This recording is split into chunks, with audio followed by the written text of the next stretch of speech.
Hello and welcome back to Jacob's Toys 5 Minute Figure Reviews. Please do like, share, subscribe and all of those things. All support to the channel is very much appreciated.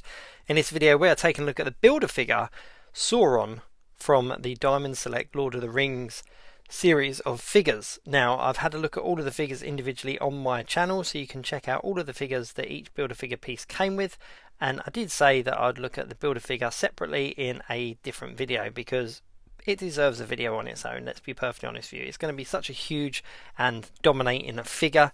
It's worth a 5-minute figure review for itself. So I'm just going to put this together in real time in front of you on the camera just so that you can see. Now this did come with half a dozen figures. A couple of them came with arms and legs, other ones came with heads and chest pieces and capes and all sorts of stuff. So let's just put it together as we go. Now Sauron is obviously the main protagonist in the Lord of the Rings franchise, so he's quite the big bad. Now to have a Lord of the Rings display, you need to kind of have a Sauron figure, and I must admit, to have a new take on a figure, a character from a film that came out quite a long time ago now, is really refreshing, and I'm really glad to be able to add this to my collection. Now what I would say is the pieces are quite stiff, so do use a little bit of heat if you need to in order to pop those in. You don't want to be snapping any pieces, so if the camera does jump at all, it's because I've just kind of paused the video to apply a little bit of heat to the figure. Now there are a lot of pieces to this Build-A-Figure, and as I've said about all of the Diamond Select Lord of the Rings figures, the sculpting on them and the detail on them is absolutely fantastic, and Sauron is no exception. The detail on all of the pieces here is really pretty decent, it really is. So let's have a look. So here's the sort of tunic part, it just pops into that torso part. Got the arms on now as well, and already you can kind of start to see just how big this figure is going to be. It's going to stand head and shoulders above the other figures in the wave.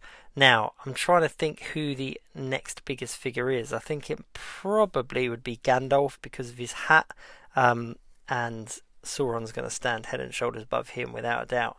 I've had to apply a little bit of heat to these legs just to make sure that they go in properly. But yeah, the colouring on him, the detail, like even underneath the shoes there, is phenomenal. Like you can already see, he is a proper dominating large figure. Now you can only get this figure if you buy all of the other series of Lord of the Rings figures. Now if you're only interested in putting the Sauron Build-A-Figure together, then do check out which pieces come with a Build-A-Figure part, because they've kind of split them into two types. They've got deluxe figures that are essentially figures without a Build-A-Figure piece, but instead they come with kind of a couple of additional accessories, and then they've got standard kind of series figures which come with a Build-A-Figure piece.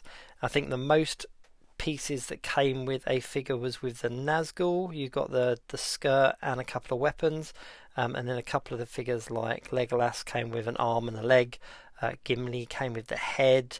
I think Frodo came with the cape and the torso, I want to say. But yeah, so it's spread out nicely.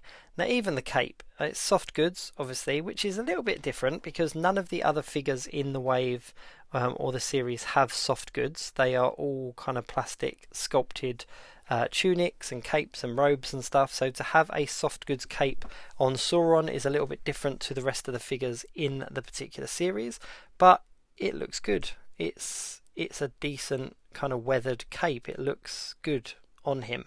Now the same as some of the other figures, he comes with weapons, but I can't work out where to put the sheath. So he comes with a knife and he comes with a sword and he comes with his kind of torch thing as well.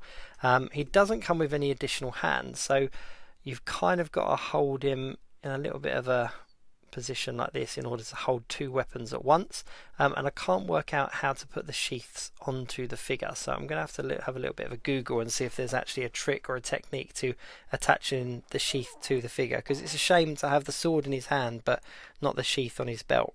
But overall this is a very cool figure. Now do check out the rest of the 5-minute figure reviews over on my channel. I've done each of them individually in a 5-minute figure review format, and they're all really awesome.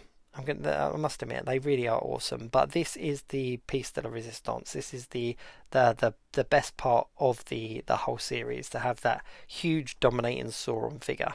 He is very cool indeed. And I've run over the time a little bit, but let's just have a look at them all together. You can see here how high he is in comparison to the other figures. Now the two orcs at the back I have got raised up just so that you can see them, but you can see just how big Sauron is in comparison to the rest of those figures. But yeah, overall a very, very cool collection from Diamond Select Toys. Thank you very much for watching. Please like, share, subscribe and all of those things. I'll see you soon.